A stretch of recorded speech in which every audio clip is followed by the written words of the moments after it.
வானொலியில் நீங்கள் கேட்டு மகிழ்ந்த தென்கட்சி கோ. சுவாமிநாதன் அவர்களின் இன்று ஒரு தகவல் கதை தொகுப்பினை கேட்கலாம். அது ஒரு புகைவண்டி நிலையம். அங்கே ஒருத்தர் காலார நடந்து வந்துக்கிட்டு இருந்தார். அவர் தன்னுடைய வீட்டில் உட்காந்து ரொம்ப நேரம் எழுதுவார். எழுதுகிற நேரம் போக மற்ற நேரங்களில் தம்முடைய சொந்த வயல்களில் வேலை பார்ப்பார். அது முடிஞ்சதை என்ன பண்ணுவார்னா, பக்கத்தில் இருக்கிற புகைவண்டி நிலையத்துக்கு போவார். அங்கே கொஞ்சம் நேரம் அப்படியே காலார நடந்து வருவார். இது அவருடைய அன்றாட வழக்கம். அன்னைக்கும் அது மாதிரி தான் அவர் நடந்து வந்துக்கிட்டு இருக்கிறார். அந்த சமயத்தில் அங்கே நடைமேடையில் ஒரு அம்மையார் நின்றுட்டு இருக்கிறாங்க. இவரை கண்டதும் கையை தட்டி கூப்பிட்டாங்க. இங்கே கொஞ்சம் வர முடியுமா அப்படின்னாங்க. இவர் போனார். என்னங்கன்னு விசாரித்தார். அந்த அம்மையார் விவரம் சொன்னார். ஐயா, நானும் என்னுடைய வீட்டுக்காரரும் இங்கே வந்தோம். அதுவும் நிற்கிதே, அந்த ரயிலில் ஏறி ஊருக்கு போகணும். என்னுடைய வீட்டுக்காரர் அதுவும் அந்த உணவு விடுதிக்கு போயிருக்கார், இன்னும் வரல. அவர் வர்றதுக்குள்ளே ரயில் புறப்பட்டுரும் போல இருக்கு. நீங்கள் ஓடி போய் அவரை அழைச்சிக்கிட்டு வர முடியுமா அப்படின்னு கேட்டாங்க. சரின்னார் இவர். உடனே அந்த அம்மா தன்னுடைய கணவர் எப்படி இருப்பார் அப்படிங்கிற அடையாளங்களை கொஞ்சம் சொல்லி அனுப்புனாங்க. போய் தேடிக்கிட்டு இருக்க வேண்டாமேங்கிறதுக்காக. பார்க்குறதுக்கு இப்படி இருப்பார், இந்த மாதிரி ஆடை அணிஞ்சிருப்பார் அப்படின்னு விவரமாக சொன்னாங்க. அதை இவர் கவனமாக கேட்டுக்கிட்டார். நீங்கள் போய் அழைச்சிட்டு வாங்க, வந்த உடனே உங்களுக்கு உண்டான கூலியையும் கையோடு கொடுத்து விட்றேன் அப்படின்னாங்க அந்த அம்மா. இவர் போனார். அந்த அம்மா சொன்ன அடையாளங்களை வச்சு அவர் வீட்டுக்காரரை கையோட கூட்டிகிட்டு வந்துட்டார். கொண்டுட்டு வந்து அந்த அம்மா கிட்ட ஒப்படைச்சார். உடனே அவரும் ஏற்கனவே சொன்ன பிரகாரம் அவருக்கான கூலி பணத்தையும் கொடுத்தாங்க. அவரும் எதுவும் மறுப்பு சொல்லாமல் அதை வாங்கிக்கிட்டார். வாங்கிக்கிட்டு திரும்பினார். அந்த சமயத்தில் எதிரில் வந்த ஒருத்தர் அவர் அடையாளம் கண்டுபிடிச்சிக்கிட்டார். அவங்க ரெண்டு பேரும் பேசிக்கிறது இவங்க காதில் விழுந்தது. அப்போ தான் இவங்களுக்கு அது புரிஞ்சுது. இவங்கக்கிட்ட கூலி வாங்கினவர் யாருன்னா, அவர் தான் பேரறிஞர் லியோ டால்ஸ்டாய் அப்படிங்கிறது புரிஞ்சுது. அவங்க ரெண்டு பேரும் பேசிக்கிறத வச்சு. ரஷ்ய நாட்டின் மிகப்பெரிய ஞானி லியோ டால்ஸ்டாய், சோவியத் நாட்டின் ஈடு இணையற்ற இலக்கிய மேதை. இது தெரிஞ்ச உடனே அந்த அம்மா அவர்கிட்ட ஓடினாங்க. ஐயா, உங்களுக்காக நான் கூலி கொடுத்தேன், நான் பெரிய தவறு பண்ணிவிட்டேன் அப்படின்னு சொல்லி வருத்தப்பட்டாங்க. பரவாயில்ல, ஆனால் நீங்கள் எனக்கு கொடுத்த கூலி பணத்தை நான் திருப்பி கொடுக்க மாட்டேன். ஏன் தெரியுமா? அது நான் உழைச்சி பெற்ற தொகை அப்படின்னார். யாருக்குமே அதிக மகிழ்ச்சியை தரக்கூடிய பணம் எதுன்னு கேட்டால், அது அவங்க உழைப்புக்கு ஊதியமாக கிடைக்கிற பணம் தான். நம்ம ஆட்கள் சில பேருக்கு உழைக்காமல் கிடைக்கிற தீய வழியில் வருகிற பணம் கூட மகிழ்ச்சியை கொடுக்கும். ஒரு பெரிய தொழிற்சாலை, அதோட முதலாளி கடுமையான ஒரு கட்டுப்பாடு விதிச்சிருந்தார். அது என்ன கட்டுப்பாடுன்னா, இந்த தொழிற்சாலைக்கு உள்ள யாரும் சிகரெட்டு பிடிக்கக்கூடாது அப்படிங்கிறது தான். ஒரு நாள் இந்த முதலாளி தன்னுடைய தொழிற்சாலையை சுற்றி பார்த்துக்கிட்டு வரார். அப்போது ஒரு இளைஞன் உள்ள சிகரெட்டு பிடிச்சிக்கிட்டு இருந்தான். அதை பார்த்து விடுறார். அவ்வளவுதான், அவருக்கு கோபம் வந்துட்டுது. உடனே உதவியாளரை கூப்பிட்டார். அதோ பாரு, அந்த சிகரெட்டு பிடிச்சிக்கிட்டு இருக்கிறானே, அவன் கணக்கை முடித்து வெளியில் அனுப்பி வச்சிரு அப்படின்னு உத்தரவு போட்டார். அது பிரகாரம் உடனே அவனை அழைச்சிட்டு போய் கணக்கு பார்த்து சம்பள பாக்கி, அப்புறம் உதவித்தொகை எல்லாத்தையும் மொத்தமாக கையில் கொடுத்து வெளியில் அனுப்பி வச்சுட்டாங்க. அவன் பணத்தோடு வெளியில் வந்தான். ஏதோ யோசனை பண்ணபடியே நின்றுக்கிட்டு இருந்தான். அவன், என்னப்பா யோசிக்கிற அப்படின்னாரு எதிரில் வந்தவர். இவன் சொன்னான், ஒன்றும் இல்லை, என்னோட நண்பன் ஒருத்தனை பார்க்கறதுக்காக உள்ளே போனேன். பேர் என்னன்னு கேட்டுவிட்டு ஒரு 50,000 ரூபா பணத்தையும் கொடுத்து வெளியில் அனுப்பி வச்சுட்டாங்க. அதுதான் ஏன்னு புரியல, யோசனை பண்ணிகிட்டு இருக்கிறேன் அப்படின்னு நானா இவன். அதனால் நாம் உழைச்சி சம்பாதிக்கிற பணம் தான் உயர்வு, சும்மா வர்ற பணம்லாம் மகிழ்ச்சியை தராது அப்படிங்கிறத புரிஞ்சுக்கணும். அப்பேற்பட்ட ஞானி, ரஷ்ய மேதை, அவர் பாருங்க, அந்த பணத்தை, வாங்கின பணத்தை திருப்பி கொடுக்க மாட்டேன்னு விட்டார். ஏன்னா அது உழைத்து பெற்ற தொகை, அதை நான் கொடுக்க மாட்டேன்னார். அதனால் நமக்கு செல்வம் சேர்க்கறது பெருசு இல்லை, அந்த சேருகிற செல்வம் நமக்கு மகிழ்ச்சியை கொடுக்கணும். அதுக்கு என்ன வழின்னா, நாம் உழைத்து சம்பாதிக்கணும் அப்படிங்கிறத அதிலிருந்து புரிஞ்சிக்க வேண்டியது ரொம்ப அவசியம். அதனால் உழைப்போம் உயர்வோம், இதுதான் வெற்றியின் ரகசியம். ஒரு ஊரில் ஒரு மன்னர் இருந்தார். ஒரு நாள் அவருடைய அரசவைக்கு ஒரு ஓவியன் வந்தான். அவன் சீனா தேசத்திலிருந்து வந்தவன், தாவோ சிந்தனையாளன். அவன் அங்கே மன்னர் முன்னாடி நிற்கிறான். யாரும் செய்ய முடியாத ஒரு காரியத்தை என்னால் செய்ய முடியும்னா. இவன் இப்படி சொன்னதை கேட்டதும் ஏற்கனவே அங்கே இருந்த அரசவை ஓவியன் ஒருத்தனுக்கு கோபம் வந்துட்டுது. இதோ பாரு, இப்படிலாம் பேசக்கூடாது, நான் வேணும்னா உன்னுடைய சவாலை ஏற்றுக்கிறேன் அப்படின்னா. நாம் 2 பேரும் ஓவியம் தீட்டுவோம், அதை பார்த்துட்டு நம்ம 2 பேரில் யார் சிறந்த ஓவியன் அப்படிங்கிறத மன்னரே தீர்மானம் செய்யட்டும், என்ன சொல்கிற அப்படின்னு கேட்டான் அவன். அவனும் சரின்னு ஒத்துக்கிட்டான். போட்டி ஆரம்பமாச்சு. அரசர் அவங்களுக்கு 2 சுவர்களை ஒதுக்கி கொடுத்தார். 6 மாத காலம் அவகாசம் கொடுத்தார். 2 ஓவியர்களும் அவங்கவுங்க வேலையை ஆரம்பித்தாங்க. இரவு பகலாக வேலை செய்ய ஆரம்பிச்சுட்டாங்க. 6 மாதம் முடிஞ்சது. அரசர் வந்து பார்த்தார். முதல்ல தன்னுடைய அரசவை ஓவியர் தீட்டியிருந்த ஓவியத்தை பார்த்தார். ரொம்ப பிரமாதமாக இருந்தது, பாராட்டினார். இதோ பாரு, உன்னுடைய ஓவியம் அற்புதமாக இருக்குது, உயிரோட்டம் உள்ளதாக இருக்குது, கலையின் உச்சமே இதுதான், இதை விட சிறந்த ஒரு ஓவியத்தை வேற யாராலையும் படைக்க முடியாது அப்படின்னார். அதுக்கப்புறம் அந்த சீன ஓவியன்கிட்ட போனார். எங்கே உன்னுடைய ஓவியம்னு கேட்டார். திரைச்சீலையை விலக்கி விட்டு பாருங்கன்னா. மன்னர் வந்து அந்த திரைச்சீலையை விளக்குனார். உள்ளே வந்து ஓவியம் இருக்க வேண்டிய இடம் கண்ணாடி மாதிரி தெரிஞ்சுது. அவன் அந்த 6 மாத காலமாக அந்த சுவரை வந்து தேய்ச்சி தேய்ச்சி கண்ணாடி மாதிரி ஆக்கி வச்சிருக்கிறான். அதுக்கு நேராக எதிர் சுவரில் அரசவை ஓவியன் தீட்டின ஓவியம் இருக்குது. அது எதிரில் இருந்த இந்த கண்ணாடியில் பட்டு பிரதிபலிக்குது. மன்னர் யோசனை பண்ண ஆரம்பித்தார். அப்புறம் அந்த சீன ஓவியனை பார்த்து கேட்டார், இதை பாரு, நீ என்னுடைய ஆளை வந்து தோற்கடிச்சுட்ட அப்படிங்கிறதுல சந்தேகம் இல்லை, ஆனாலும் எங்களை ஏமாத்தி இருக்கிற, எந்த ஓவியமும் நீ வரையிலையே அப்படின்னார். அரசே, இதுதான் உண்மையான ஓவியம், உயிருள்ள ஓவியம். இது வந்து மனோபாவங்களை பிரதிபலிக்கும், மாறுகின்ற காலங்களை அப்படியே காட்டும் அப்படின்னா அந்த சீன ஓவியன். கையால் வரைகிற ஓவியங்களில் சலனம் இல்லை, கண்ணாடி அப்படி கிடையாது, சக்தியின் ஓட்டம் அதில் எப்பவும் இருந்துக்கிட்டே இருக்கும். கண்ணாடி மட்டுமே ஜீவனுள்ள ஓவியமாக இருக்க முடியுங்கிறத அந்த சீன ஓவியன் தெரிஞ்சு வச்சிருந்தான். ஏன்னா அவன் ஒரு தாவோ சிந்தனையாளன். ஒவ்வொரு குழந்தையும் இந்த கண்ணாடியோடு தான் பிறக்குது. ஆனால் நாம் என்ன செய்கிறோம்னா ஓவியங்களை கண்ணாடி மீது பதிப்பிச்சு விடுறோம். கண்ணாடி நம்மளை பிரதிபலிக்குது. நம்முடைய அழகோ அவலட்சணமோ கண்ணாடியை பாதிக்கிறது இல்லை. ஏன்னா அதுக்கு மனம் கிடையாது. கடந்து போன வினாடியை பற்றி அது சிந்திக்கிறது இல்லை. அடுத்த கணத்தை பற்றின எதிர்பார்ப்பும் அதுகிட்ட கிடையாது. அதுதான் பற்றற்ற நிலை. மனிதனுக்கு தேவைப்படுறது அதுதான். கண்ணாடி கிட்டே இருந்து நாம் வந்து கற்றுக்கொள்ள வேண்டிய பாடம் இது. வாழ்க்கையில் வந்து மனிதர்களை நேசிக்கலாம், உலகின் அழகையெல்லாம் பிரதிபலிக்கலாம், ஆனால் எதையும் பற்றி கொண்டு விடக்கூடாது அப்படிங்கிறது பெரியவர்கள் அறிவுரை. துயரம்ங்கிறது பற்றுக்களின் சாயை. கண்ணாடி முன்னாடி நிற்கிறப்போவெல்லாம் நமக்கு இந்த ஞாபகம் வரணுமா.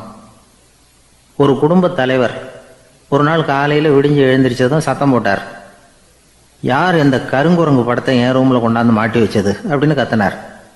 சமையல் கட்டிலிருந்து மனைவி பதில் சொன்னாங்க, தூக்க கலக்கத்தில் உளராதுங்க, நல்லா பாருங்க, அது படம் கிடையாது, முகம் பார்க்குற கண்ணாடி அப்படின்னா. சில பேர் ஆளை பார்த்தா 60 வயசு மாதிரி தோணும், உண்மையான வயசு என்னன்னு பார்த்தா 40 அல்லது 45. சில பேரை பார்க்கறதுக்கு 45 மாதிரி தெரியும், உண்மையிலேயே 65 தாண்டி இருப்பாங்க. ஒரு மனிதனுக்கு 2 வகையான வயது உண்டுங்கிறார் ஓஷோ. அதாவது உடம்புக்குன்னு ஒரு வயசு, மனசுக்குன்னு ஒரு வயசு. முதல் உலக மகாயுத்தம் நடந்தது இல்லையா, அது முடிஞ்சதுக்கு அப்புறம் முதல் தடவையா மனிதனின் மூளை வளர்ச்சியை பற்றி மனநல வைத்தியர்கள் ஒரு கணக்கெடுப்பு சோதனை நடத்தினாங்களாம். அது வரைக்கும் மனிதனுக்கு 2 வகையான வயது உண்டுன்னு யாரும் சிந்திச்சதே இல்லையா.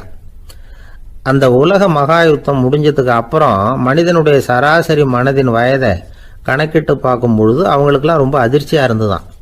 ஏன்னா அது ரொம்ப பின்தங்கிய நிலையில் இருந்திருக்கு, வளர்ச்சி அடையாத நிலையில் இருந்திருக்கு. அவங்க கண்டுபிடிச்ச பிரகாரம் அப்போ மனசோட சராசரி வயசு என்ன தெரியுமா, 14. அப்படின்னா பார்த்துங்க, உடல் ரீதியாக ஒருத்தரோட வயசு 70 கூட இருக்கலாம், ஆனால் மனசோட வயசு 14 தான். இதுக்கு நேர்மாறாக அமைஞ்சு போச்சுன்னு வச்சேங்க.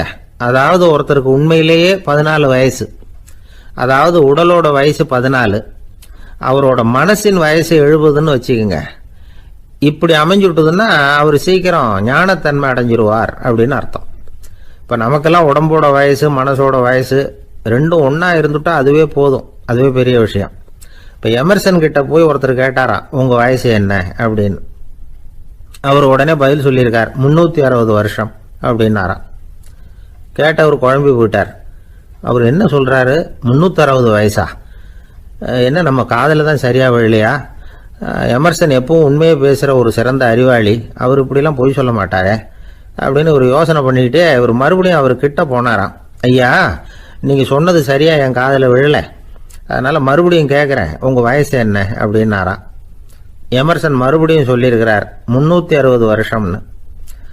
வந்தவருக்கு உண்மையிலேயே அதிர்ச்சியாக போட்டுது. அதுக்கப்புறம் மெதுவாக ஆரம்பிச்சாராம். ஐயா, நீங்கள் சொல்கிறத என்னால் ஏற்றுக்க முடியாது. எப்படி பார்த்தாலும் இப்போ உங்களுக்கு வயசு ஒரு 60க்கு மேலே இருக்காதுன்னு நினைக்கிறேன் அப்படின்னாராம். நீங்கள் சொல்கிறது சரிதான், அது என் உடம்போட வயசுன்னாராம் எமர்சன். அப்படின்னா ஏற்கனவே நீங்கள் சொன்னது அப்படின்னு கேட்டிருக்காரு, அது என் மனசோட வயசு அப்படின்னாராம். நம்மளை பொறுத்த வரைக்கும் அறிவு தூசு படிஞ்சிருக்கு, அது மாதிரியே அன்பும் மாசுபட்டிருக்கு. இது ரெண்டையும் சுத்தம் பண்ண வேண்டியிருக்குது. அப்போ தான் நாம் சரியான வயசில் வாழ முடியும். ஒரு ஆசாமி இருக்கிறார், அவருக்கு உடம்போட வயசு அதிகம், மனசோட வயசு ரொம்ப குறைச்சல், குழந்தை மாதிரி. அவர் ஒரு ஆஸ்பத்திரியில் படுத்திருக்கிறார். நர்சம்மா எல்லாருக்கும் மருந்து கொடுத்துட்டு போகிறாங்க. கொஞ்ச நேரம் கழித்து திரும்பி வந்தாங்க. அப்போ இவர் அந்த அம்மாவை கூப்பிட்டு சொல்கிறார், இதை பாருங்கள் சிஸ்டர், நீங்கள் எல்லாருக்கும் சின்ன சின்ன மாத்திரையாக கொடுத்துட்டு எனக்கு மட்டும் நீளமான மாத்திரையாக கொடுத்துட்டீங்க. முழுங்கிறதுக்கு ரொம்ப கஷ்டமாக போச்சு. இனிமேல் எனக்கும் சின்ன மாத்திரையாக கொடுங்க சிஸ்டர் அப்படின்னாராம். அந்த அம்மா உடனே அதிர்ச்சியாகி தலையில் அடிச்சுக்கிட்டாங்களாம். நான் கஷ்டப்பட்டு மாத்திரையை முழுங்கினத்துக்கு நீங்கள் ஏமா தலையில் தட்டிக்கிறீங்க அப்படின்னு கேட்டிருக்காரு இவர். இதுக்கு அவங்க சொல்லியிருக்கிறாங்க, நான் உங்களுக்கு கொடுத்துட்டு போனது மாத்திரை இல்லைங்க, அது தெர்மாமீட்டர் அப்படின்னாங்களாம். ஒருத்தர் இருக்கார், நல்ல உத்தியோகத்தில் தான் இருக்கிறார். ஆனால் எப்போ பார்த்தாலும் முகத்தை வெறுப்பாக வச்சிருப்பார். அப்படியே வருவார் போவார். ஏன் சார் இப்படி இருக்கிறீங்க அப்படின்னு விசாரித்தோம். ஏன்டா இந்த வேலைக்கு வந்தோம்னு இருக்கு சார் அப்படின்னார். உங்கள் வேலை உங்களுக்கு பிடிக்கலையா அப்படின்னு கேட்டோம். இல்லைன்னார். இப்படிப்பட்டவங்க வெற்றிகரமான வாழ்க்கை வாழ முடியாது. இது நிபுணர்கள் கருத்து. வேலையை நேசிக்க தெரிந்தவர்கள் வெற்றி பெறுவார்கள் அப்படிங்கிறாங்க அவங்க. எந்த துறையாக இருந்தாலும் சரி, அந்த துறையில் வெற்றிகரமாக இருக்கிறவங்கள விசாரித்து பாருங்கள். எனக்கு என்னுடைய வேலை ரொம்ப பிடிக்கும் அப்படின்னு சொல்கிறவங்களாக தான் இருப்பாங்க. அப்படி இருந்தால் தான் அது வெற்றிகரமாக இருக்க முடியுது அவங்களால. ஒருத்தனுக்கு பிடித்தமான பொழுதுபோக்கே அவனுடைய தொழிலாக இருந்துட்டுதுன்னா அவனை மாதிரி கொடுத்து வச்சவன் வேற யாரும் இல்லை அப்படிங்கிறார் பெர்னாட் ஷா. ஒரு தடவை மன்னர் ஹுமாயூன் உயிரை தண்ணீர் முண்டு ஊற்றுகிற தொழிலாளி ஒருத்தர் காப்பாற்றினாராம் அந்த ஹுமாயூன் உயிரை. உடனே மன்னர் கேட்டிருக்கார், உனக்கு என்ன வேணும்னாலும் கேளு தரேன், உயர் பதவி வேணுமா அப்படின்னு கேட்டாராம். மன்னா, மக்களின் தாகம் தீர்க்கக்கூடிய இந்த பணியை விட உயர்ந்தது உண்டா அப்படின்னாராம் அந்த தொழிலாளி. அவரால் அவருடைய வேலையை நேசிக்க முடிஞ்சுது, அதனால் மகிழ்ச்சியாக இருக்க முடிஞ்சுது. நாமெல்லாம் அப்படி இல்லை. வேலை கிடைக்கிற வரைக்கும் கிடைச்சா போதும் அப்படின்னு இருக்கோம். கிடைச்சதுக்கப்புறம் ஏன்டா இந்த வேலைக்கு வந்தோம்னு ரொம்பவும் அழுத்துக்குவோம். சரி, நாம் இருக்கிற இடத்துல நாம் வெற்றிகரமாக இருக்க வழி உண்டா அப்படின்னா உண்டுன்னு சொல்கிறாங்க. அதாவது மன இயல் நிபுணர்கள் இருக்கிறாங்க இல்லையா, அவங்க அதுக்கு முக்கியமாக 6 வழிகள் சொல்கிறாங்க. நீங்கள் ஒரு அலுவலகத்தில் வேலை பார்க்குறவரா அப்படின்னா இதை கேளுங்க. அதாவது உங்கள் மேலதிகாரி எதிர்பார்ப்புக்கு தகுந்த மாதிரி உங்கள் வேலை இருக்குதா? அப்படி இல்லைன்னா முதல்ல உங்கள் வேலையின் தரம் உயரணும். உங்களுக்கு மேலே கீழே வேலை பார்க்குற பணியாளர்கள்கிட்ட நல்ல விதமாக பழகுறீங்களா? அந்த உறவு முறையில் ஏதாவது குறை இருந்தால் அதை கண்டுபிடிச்சி சரி பண்ணுங்க. நம்பிக்கைக்கு உரியவர் அப்படின்னு நீங்கள் பேர் எடுக்கணும். நீங்கள் எடுக்கிற முடிவு நல்ல முடிவாக தான் இருக்கும் அப்படின்னு அடுத்தவங்க சொல்லணும். உங்கள் தோற்றத்துக்கு முக்கியத்துவம் கொடுங்க. இது மனம் உடல் ரெண்டும் சம்மந்தப்பட்டது. அதனால் மனசையும் ஆரோக்கியமாக வச்சுருக்கணும், உடம்பையும் ஆரோக்கியமாக வச்சுருக்கணும். உங்களுடைய நிர்வாகம் செயல்படுற விதத்தை நல்லா புரிஞ்சு வச்சுக்கணும். உங்களுடைய நிர்வாகம் இப்போ ஒரு காரியம் செய்யுதுன்னு வச்சுங்க, ஏன் அப்படி செய்யுது, எதுக்காக அப்படி செய்யுது, அதனுடைய குறிக்கோள் என்ன, அது நீடிக்கிறதுக்கு காரணம் என்ன, இதையெல்லாம் தெரிஞ்சுக்கணும். சிரிப்புக்கு வஞ்சகம் பண்ணக்கூடாது, நல்லா சிரிக்கணும், அப்போ தான் அது திரும்ப கிடைக்கும். கடந்த கால தோல்வியை பற்றி கவலைப்படக்கூடாது. முதலாளி விருப்பம் தெரிஞ்சு நடந்துக்கிறது நல்லது தான். அதுக்காக காக்கா பிடிக்கணுங்கிற அவசியம் இல்லை. உங்களுக்கு ஒரு பொறுப்பான வேலை கிடைக்குது, உடனே சத்தம் குழப்பம் அப்படின்னு சூழ்நிலையை இறுக்கமாக ஆக்கிடக்கூடாது. எந்த சூழலையும் இயல்பாக கையாளக்கூடியவர் அப்படிங்கிறத காட்டணும். இதெல்லாம் உங்கள் துறையில் நீங்கள் வெற்றி பெற நிபுணர்கள் சொல்கிற யோசனைகள். இவ்வளவு விவரமும் சொல்லிவிட்டு ஒருத்தரை பார்த்து கேட்டோம், இப்போ சொல்லுங்க, நீங்கள் செய்கிற வேலை உங்களுக்கு பிடிச்சிருக்குதா அப்படின்னோம். ரொம்ப ரொம்ப பிடிச்சிருக்குது அப்படின்னார். சரி, என்ன செஞ்சிட்டு இருக்கிறீங்க அப்படின்னு கேட்டோம். சும்மா தான் இருக்கிறேன் அப்படின்னார் அவர். அந்த ஆளை கண்டா ஏன் இப்படி முகத்தை திருப்பிக்கிட்டு வர்றீங்க அப்படின்னு கேட்டார் ஒருத்தர் நண்பர்கிட்ட. எலெக்ஷனில் அவன் எதிர்த்து நின்னவன் சார், என்ன அவங்ககிட்ட நமக்கு என்ன பேச்சுவார்த்தை அப்படின்னாராம் ரொம்ப கோபமாக இவர். சரி, அந்த ஆள் யாருன்னு கேட்டேன். என் கூட பிறந்த தம்பி தான் சார் அப்படின்னார் அந்த கோபம் குறையாமல். அதாவது நம்ம ஊர் நிலவரம் இப்படி, அதாவது அண்ணனும் தம்பியும் எதிர்த்து நிற்பாங்க தேர்தலில், ஒருத்தர் கண்டா பேசிக்கிறது இல்லை. ஆனால் இங்கிலாந்தில் எப்படி தெரியுமா, அங்கே ஒரே மேடையில் போட்டி போடுற 2 வேட்பாளர்களும் பேசுவாங்களாம், பட்டிமன்றம் மாதிரி. ஒருத்தர் முதல்ல எழுந்திருப்பார், நான் இந்த தேர்தலில் வெற்றி பெற்றால் என்னென்ன செய்வேன் அப்படின்னு சொல்லிவிட்டு உட்காருவார். அதுக்கப்புறம் அடுத்தவர் எழுந்திருப்பார், அவர் சொல்லுவார், நான் வெற்றி பெற்றால் இந்த மக்களுக்கு என்னென்ன செய்வேன், இந்த நாட்டுக்கு என்னென்ன செய்வேன் அப்படிங்கிறத சொல்லிவிட்டு உட்காருவார். 2 பேரும் ஒரே மேடையில் பேசுவாங்க. மக்கள் 2 பேர் பேச்சையும் கேட்டுக்கிட்டு ஒரு முடிவுக்கு வருவாங்க. இதுதான் அங்கே உள்ள பழக்கம். இங்கே அப்படி இல்லை. இங்கே ஒருத்தர் பார்த்தாவே முகத்தை திருப்பிக்கிறது. ஒரு தடவை இது மாதிரி ஒரு கூட்டம் நடந்துகிட்டு இருக்கு அங்கே வெளிநாட்டில் தான். நேரத்துக்கு சரியாக ஒரு வேட்பாளர் வந்து சேரலை. இது இங்கிலாந்தில் நடந்த நிகழ்ச்சி. அப்புறம் என்னாச்சுன்னா, ஒருத்தர் வந்துட்டாரு, இன்னொருத்தர் வந்து சேரலை. அப்புறம் உடனே அந்த ஒருத்தர் வந்தவர் பேச ஆரம்பிச்சிட்டார். அதாவது அந்த இன்னொருத்தர் சார்பாகவே பேசிட்டாராம். அதாவது அவர் வரல, நான் அவர் சார்பாக நான் பேசிடுறேன்.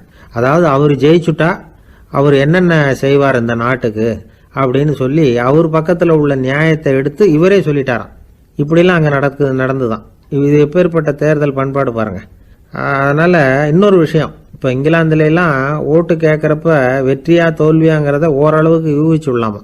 இப்போ ஒரு வேட்பாளர் ஒரு வீட்டுக்கு முன்னாடி போய் நின்று எனக்கு ஓட்டு போடுங்கன்னு கேட்குறாருன்னு வச்சுங்களேன், அதுக்கு என்ன பார்த்து செய்கிறோம், போயிட்டு வாங்க அப்படின்னு சில வீடுகளில் வாசலில் நின்று சொல்லி அனுப்பிச்சிருவாங்களாம்.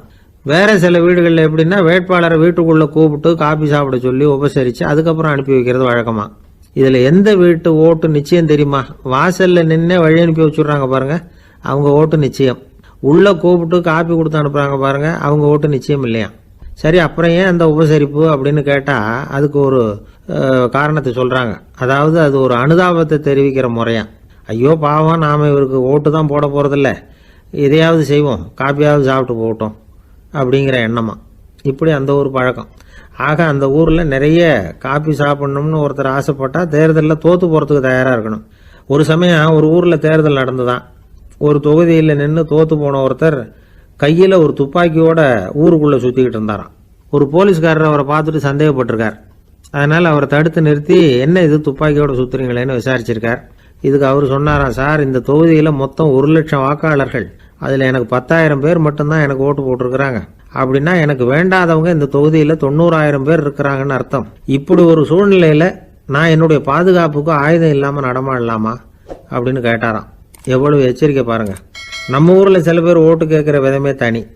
ஒருத்தர் ரொம்ப சாமர்த்தியமாக ஓட்டு கேட்பாராம். அவர் எப்படின்னா, ஒரு வீட்டுக்கு போகிறாருன்னு வச்சுங்களேன், அந்த நேரம் அந்த வீட்டுக்காரரு என்ன செஞ்சுக்கிட்டு இருக்கிறாரோ அதே வேலையை இவரும் கொஞ்ச நேரம் செய்வாராம், அவருக்கு ஒத்தாசையா. அதுக்கப்புறம் மெதுவாக பேச்சு கொடுப்பார், ஓட்டு கேட்பார், இது மாதிரி எலெக்ஷனில் நிற்கிறேன் கவனிக்கணும்னு. அது மாதிரி ஒரு தடவை அவர் போனப்போ அங்கே அவர் என்ன பண்ணிட்டு இருக்காரு, வீட்டுக்கு பின்னாடி மாட்டு கொட்டையில் பால் கறந்துக்கிட்டு இருக்கார் ஒரு பசுமாட்டுக்கிட்ட.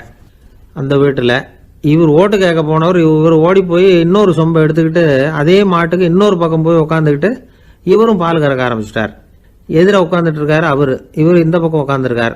கீழே கொஞ்சம் குனிஞ்சு பார்த்தா ஒருத்தர் முகத்தை ஒருத்தர் பார்க்கலாம். கொஞ்ச நேரம் ஆனதுக்கப்புறம் இவர் மெதுவாக அவர்கிட்ட பேச்சு கொடுத்தாராம். இது மாதிரி நான் எலெக்ஷனில் நிற்கிறேன், நீங்கள் ஓட்டு போடணும், அதுக்காக தான் வந்தேன்னாராம். அது முடியாதுங்களேன்னாராம் அவர். ஏன்னு கேட்டிருக்கார். நான் இந்த வீட்டுக்காரன் இல்லை, நானும் உன்ன மாதிரி ஓட்டு கேட்க வந்தவன் தான் அப்படின்னாராம் அவர்.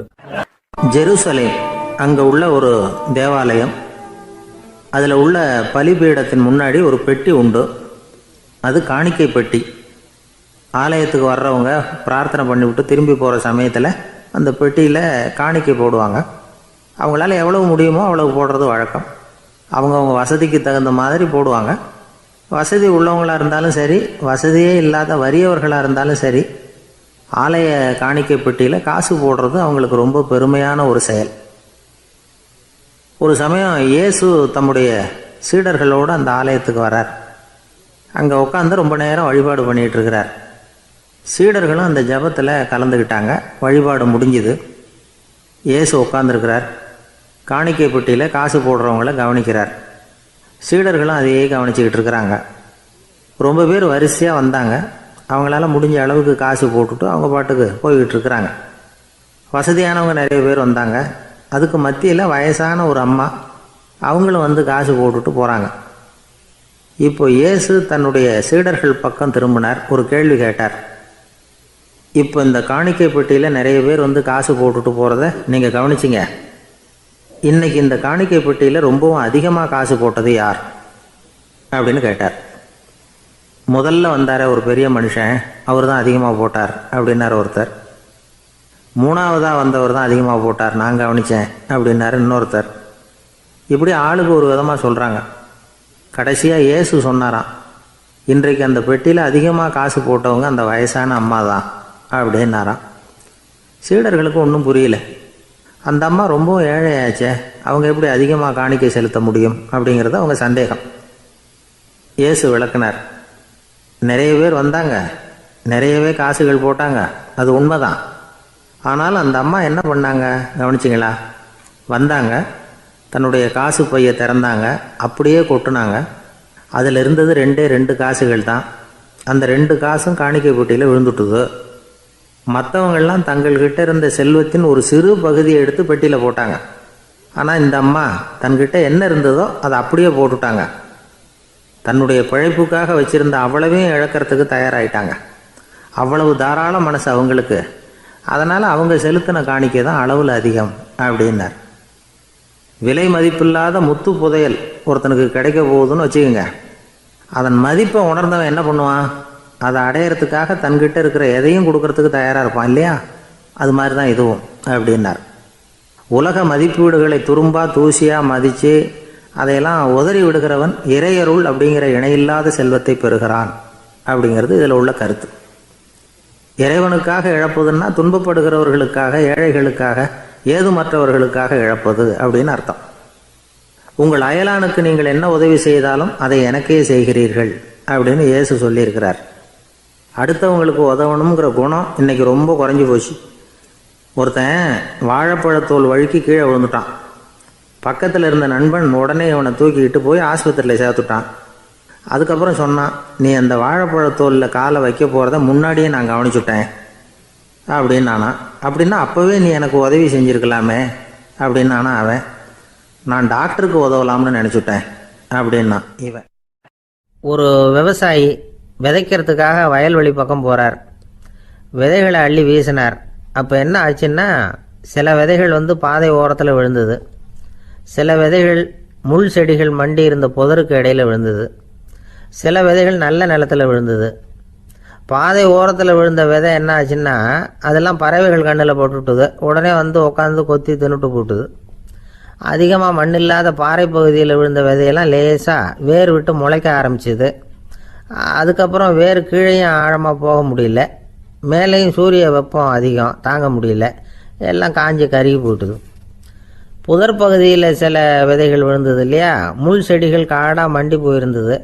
அதனால் முளைச்சி வர்ற செடிக்கு நெருக்கடி அதிகமாக போட்டுது, சரியாக வளர முடியல, விளைச்சலும் சரியாக இல்லை. நல்ல நிலத்தில் விழுந்த விதைகள் மட்டும் நல்லா முளைச்சிது, நல்லா வளர்ந்தது, விளைச்சலும் பிரமாதமாக இருந்தது. இந்த கதையை சொல்லிவிட்டு கேட்க செவியுள்ளோர் கேட்கட்டும் அப்படிங்கிறார் இயேசு பெருமான். ஆமாம், இயேசு கடலில் நின்ற படகு ஒன்றில் உட்காந்துருக்கிறார். கடற்கரையில் ஏராளமான மக்கள் உட்காந்துருக்கிறாங்க. அந்த சமயத்தில் தான் இயேசு ஓமைகள் மூலமாக மக்களுக்கு பல உண்மைகளை சொல்லிகிட்டு இருக்கிறார். மக்கள் அந்த கதையை கேட்டுட்டு ஒன்றும் புரியாமல் முழிக்கிறாங்க. அதை கவனித்த இயேசு அந்த ஓமையை விளக்க ஆரம்பித்தார். இதில் அந்த விதைக்கிறவர் தான் இறைவன். அவருடைய வார்த்தைகளை விதைக்கிறார். அந்த வார்த்தைகளை கேட்கிற மக்கள் அந்த விழுந்த விதைகள் மாதிரி 4 வகையானவர்கள். சில பேர் பாதை ஓரத்தில் விழுந்த விதைகள் மாதிரி இறைவன் வார்த்தைகளை அவங்க கேட்குறாங்க. ஆனால் தீய எண்ணங்கள் செய்கைகள் மூலமாக விதைக்கப்பட்ட வார்த்தைகள் அழிஞ்சு போடுது. இறைவன் வார்த்தைகளை கேட்ட உடனே மகிழ்ந்து போய் உடனே சில பேர் அதை ஏற்றுக்கிறாங்க. இவங்கெல்லாம் அந்த பாறை பகுதியில் விழுந்த விதைகள் மாதிரி. அதனால் இவங்கெல்லாம் வேறு இல்லாதவங்க, கொஞ்ச காலத்துக்கு இறை வார்த்தைகளுக்கு கீழ்ப்படிந்து நடப்பாங்க. அதனால் ஏதாவது இடைஞ்சல் ஏற்பட்டால் உடனே தடுமாறுவாங்க. தங்கள்கிட்ட இருக்கிற நல்ல பண்புகளை விட்டுட்டு பாவ வழிகளுக்கு போயிடுவாங்க.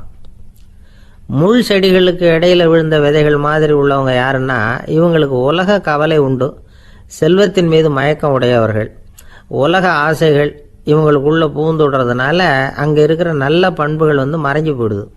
அதனால் அவங்களும் உபயோகம் இல்லாதவங்களாக ஆயிடுறாங்க. நல்ல மனிதர்கள் நல்ல நிலத்தில் விழுந்த விதைகளுக்கு ஒப்பானவர்கள். இவங்க இறை வார்த்தையை கேட்குறாங்க, அதை ஏற்றுக்கிறாங்க, அவங்களும் நல்லபடியாக வாழுறாங்க, அடுத்தவங்களுக்கும் உபயோகமாக இருப்பாங்க. இதுதான் இயேசு சொன்ன விளக்கம். நல்ல வார்த்தைகளை கேளுங்கள், நல்ல வார்த்தைகளை ஏற்றுக்கொள்ளுங்கள், அடுத்தவங்களுக்கு உபயோகமாக இருங்க. இதுதான் பெரியவங்கள்லாம் நமக்கு சொல்லுகிற உபதேசம். ஒரு அப்பா தன்னுடைய மகனுக்கு உபதேசம் பண்ணார். இதை பாருப்பா, நல்ல வார்த்தைகளை கேட்கணும், எப்போதுமே மகன் அப்பா பேச்சை கேட்கறது நல்லது அப்படின்னாராம்.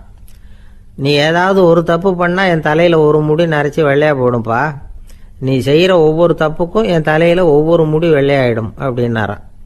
பையன் யோசிச்சான், அப்பா இப்போ தான் எனக்கு புரியுது, தாத்தாவோட தலைமுடி பூராவும் வெள்ளையாக இருக்கிறதுக்கு என்ன காரணம்ங்கிறது எனக்கு இப்போ தான் புரியுது அப்படின்னானா. ஐயா, உங்கள் பேரை தொடர்ந்து தினம் கேட்டுக்கிட்டு இருக்கிறேன் அப்படின்னார் ஒருத்தர். தொடர்ந்து கேட்குறீங்களே, உங்களுக்கு காது வலிக்கலையா அப்படின்னு கேட்டோம். பேசுகிற உங்களுக்கே வாய் வலிக்கல அப்படிங்கிறப்போ கேட்குற எங்களுக்கு எப்படி காது வலிக்கும் அப்படின்னார். நம்ம உடம்புல ஒரு அதிசயம் என்ன தெரியுமா? ரொம்ப நேரம் நாம் நடக்கிறோம்னு வச்சுக்கோங்க, கால் வலிக்கும். ரொம்ப நேரம் வேலை செஞ்சால் கை வலிக்கும், உடம்பு வலிக்கும். ரொம்ப நேரம் பார்த்துக்கிட்டே இருந்தால் கண்ணு வலிக்கும். ரொம்ப நேரம் பேசிக்கிட்டே இருந்தால் வாய் கூட வலிக்கும். ஆனால் ரொம்ப நேரம் கேட்டுக்கிட்டே இருக்கிறதுனால காது வலிக்கிறது இல்லை. அதனால் கேட்கறதுக்கு முக்கியத்துவம் கொடுத்தாங்க நம்ம பெரியவங்க. திருவள்ளுவர் தேவையில்லாமல் வார்த்தைகளை உபயோகப்படுத்த மாட்டார். ஒரு திருக்குறள்னு எடுத்துக்கிட்டாவே அதில் மொத்தம் 7 வார்த்தைகள், அவ்வளவுதான்.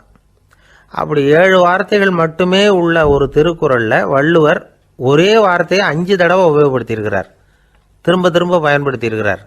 அப்படின்னா அதை எந்த அளவுக்கு வலியுறுத்தி சொல்கிறார் அப்படிங்கிறத நாம் புரிஞ்சுக்கணும்.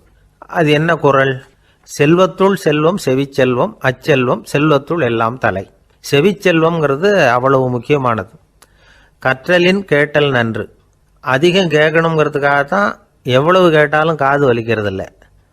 குறைச்சலாக பேசணும், அதிகமாக கேட்கணும். இன்னொரு விஷயம் கவனிங்க, நம்ம உடம்புல கண்ணுக்கு மூடி இருக்குது, எதையாவது நாம் பார்க்க விரும்பலைன்னா உடனே கண்ணை மூடிக்கலாம். நம்ம வாய்க்கு மூடி இருக்குது, பேச விருப்பம் இல்லையா, வாயை மூடிக்கலாம். மூக்குக்கு கூட மூடிக்கிற வசதி இருக்குது, எதையாவது முகர விருப்பம் இல்லையா, மூச்சை அடக்கிக்கலாம். ஆனால் பாருங்கள், காதுக்கு மூடி கிடையாது, அதை கையால் தான் மூட முடியும். யார் என்ன சொன்னாலும் அது நல்லதோ கெட்டதோ காதில் விழுந்துக்கிட்டு தான் இருக்கும்.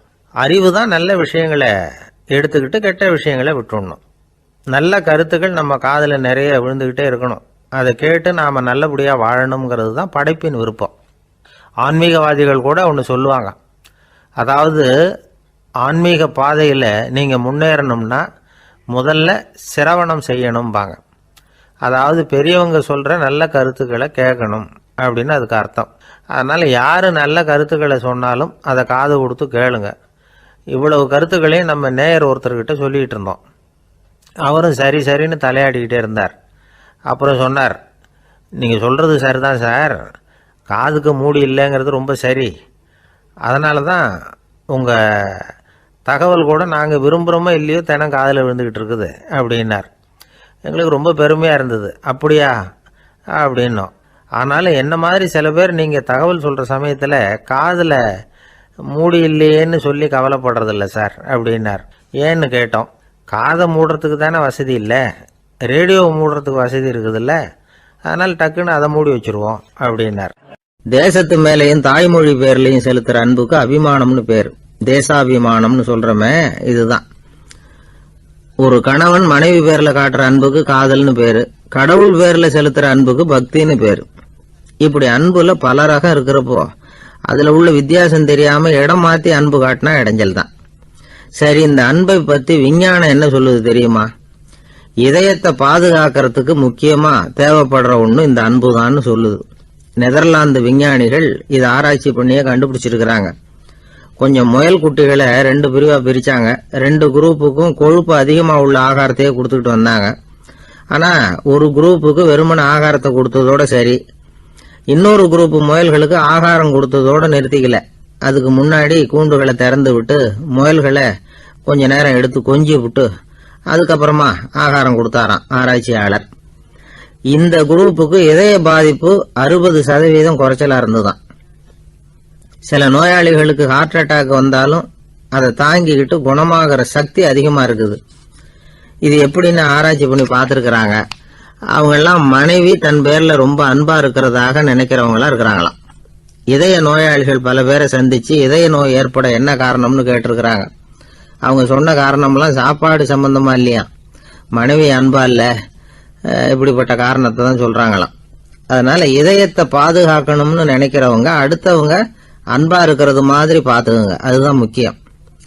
ஒருத்தர் முகம் பூரா பிளாஸ்டரி போட்டுட்டு வந்தார், ரொம்ப கோபமா. என்னங்க ஆச்சுன்னு விசாரிச்சேன். எல்லாம் உங்களால தான் சார்னார். விவரமா சொல்லுங்களேன். என்ன உங்க தகவலை கேட்டுட்டு ஒரு பூனைக்குட்டியை கையில எடுத்தேன், அன்பா அதை தடவி கொடுக்கறதுக்காக. ஆனா அது முந்திக்கிட்டது, அது என் முகத்தை தடவி கொடுத்துட்டுது. முகம் பூரா நகை கீறல். அதுதான் இப்படி.